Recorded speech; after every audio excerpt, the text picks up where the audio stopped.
Martes 11 de marzo. El cántico de mi amado. Dios ha manifestado asombrosamente su amor y su justicia en medio del conflicto cósmico. Sin embargo, algunos podrían preguntarse, ¿debería Dios haber hecho más de lo que hizo para prevenir o eliminar el mal? Como hemos visto, el trasfondo del conflicto cósmico muestra el respeto de Dios por el libre albedrío necesario para que pueda existir una relación de amor perfecta entre Él y la humanidad. Además, Dios se ciñó a ciertas limitaciones morales o reglas de enfrentamiento en el contexto de una disputa cósmica acerca de su carácter, algo que solo puede resolverse mediante la demostración de su amor. Leamos Isaías 5, 1 al 4. ¿Quién habla en estos versos? ¿De quién habla Isaías? ¿A quiénes representan la viña y el viñador? ¿Qué significan las acciones del viñador en favor de la viña? ¿Cuál es el resultado? Isaías 5, 1 al 4. Ahora cantaré por mi amado el cantar de mi amado a su viña. Tenía mi amado una viña en una ladera fértil. La había cercado y despedregado y plantado de vides escogidas. Había edificado en medio de ella una torre y hecho también en ella un lagar, y esperaba que diese uvas, y dio uvas silvestres. Ahora pues, vecinos de Jerusalén y varones de Judá, juzgad ahora entre mí y mi viña. ¿Qué más se podía hacer a mi viña que yo no haya hecho en ella? ¿Cómo, esperando yo que diese uvas, ha dado uvas silvestres? En estos versos, Isaías canta una canción acerca de su amada, caracterizada como una viña. El dueño de la viña es el mismo Dios, y la viña representa al pueblo de Dios. Pero las implicaciones pueden aquí ampliarse e incluir la obra de Dios en el mundo. Según estos versículos, el dueño de la viña hizo todo lo que razonablemente cabía esperar para asegurar el florecimiento de su viña. Esta debería haber producido buenas uvas, pero solo produjo uvas silvestres, que otras traducciones denominan sin valor. De hecho, la expresión hebrea así traducida significa literalmente fruto apestoso. En otras palabras, la viña de Dios produjo uvas podridas. En Isaías 5:3, Dios mismo invita a las personas a juzgar entre Él y su viña. Y en Isaías 5:4, Él plantea la pregunta más importante. ¿Qué más se podía hacer a mi viña que yo no haya hecho en ella? ¿Cómo, esperando yo que diese uvas buenas, ha dado uvas malas? ¿Qué más puedo hacer? Cuán asombroso es que incluso pida a otros que evalúen lo que hizo. Cuando contemplamos la cruz, donde Dios se ofreció a sí mismo como sacrificio por nuestros pecados, ¿cómo adquieren sus palabras? ¿Qué más se podía hacer a mi viña que yo no haya hecho en ella un significado asombroso? Testimonios para la Iglesia, tomo 3, página 408, dice: ¿podría Dios haber dado prueba mayor de su amor que al dar así a su Hijo para que pasase por estas escenas de sufrimiento? Y como el don de Dios al hombre fue el don gratuito de su amor infinito, así sus derechos a nuestra confianza, nuestra obediencia, todo nuestro corazón y la riqueza de nuestros afectos son correspondientemente infinitos.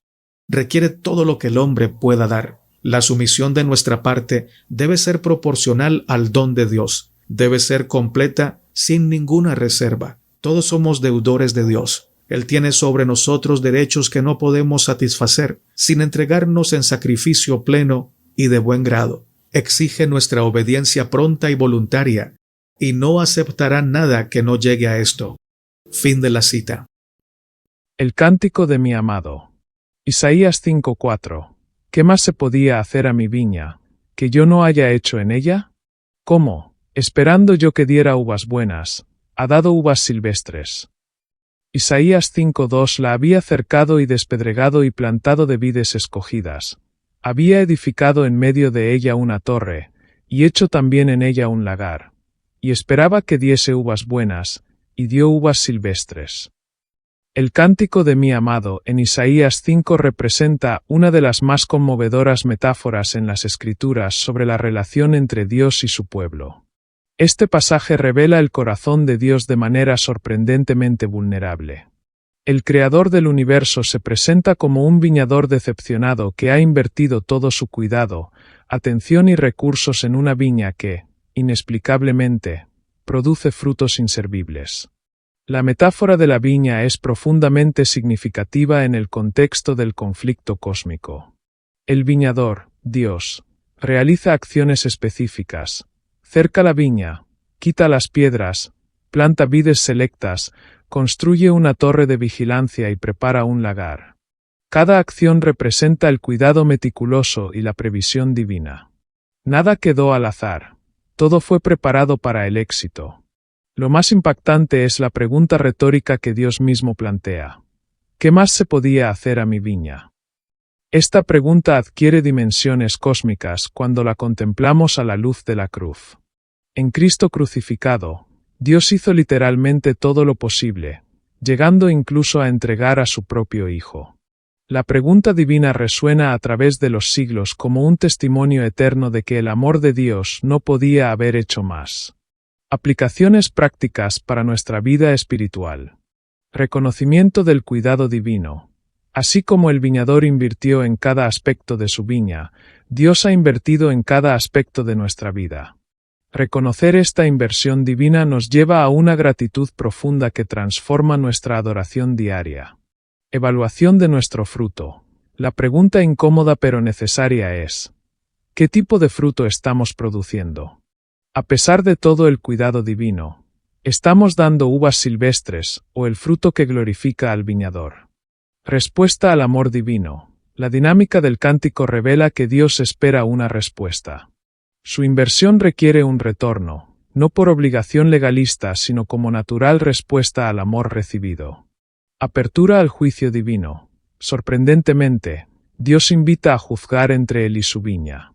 Esta transparencia divina nos invita a una honestidad similar en nuestra evaluación espiritual. Comprensión del sufrimiento divino. El cántico revela el dolor de Dios ante el rechazo.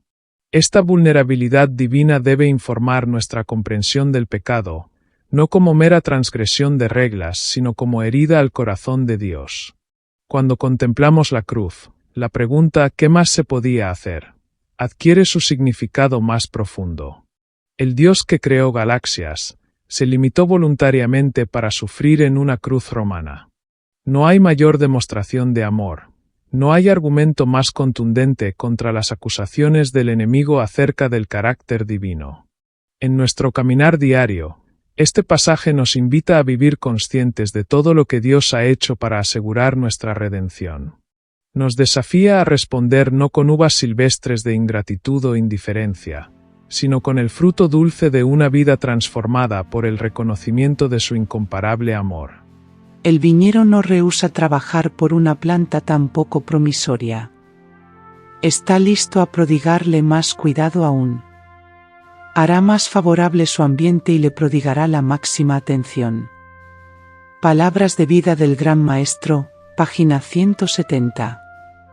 En las colinas de Palestina, nuestro Padre Celestial había plantado su buena vid, y él mismo era el que la cultivaba. Muchos eran atraídos por la hermosura de esta vid, y declaraban su origen celestial. Pero para los dirigentes de Israel parecía como una raíz en tierra seca. Tomaron la planta, la maltrataron y pisotearon bajo sus profanos pies. Querían destruirla para siempre. Pero el celestial viñador no la perdió nunca de vista. Después que los hombres pensaron que la habían matado, la tomó y la volvió a plantar al otro lado de la muralla. Ya no se vería el tronco.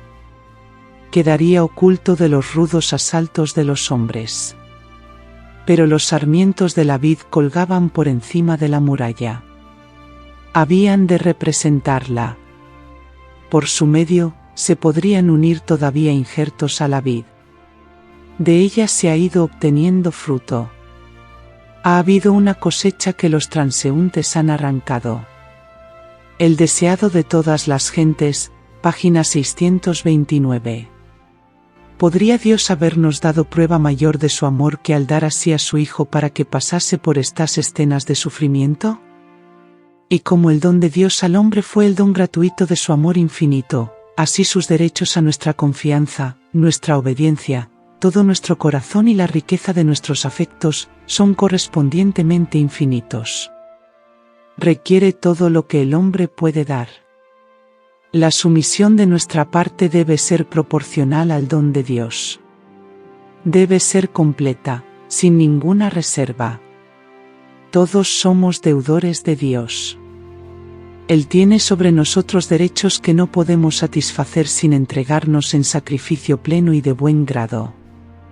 Exige nuestra obediencia pronta y voluntaria, y no aceptará nada que no llegue a esto. Testimonios para la Iglesia, tomo 3, página 407 y 408.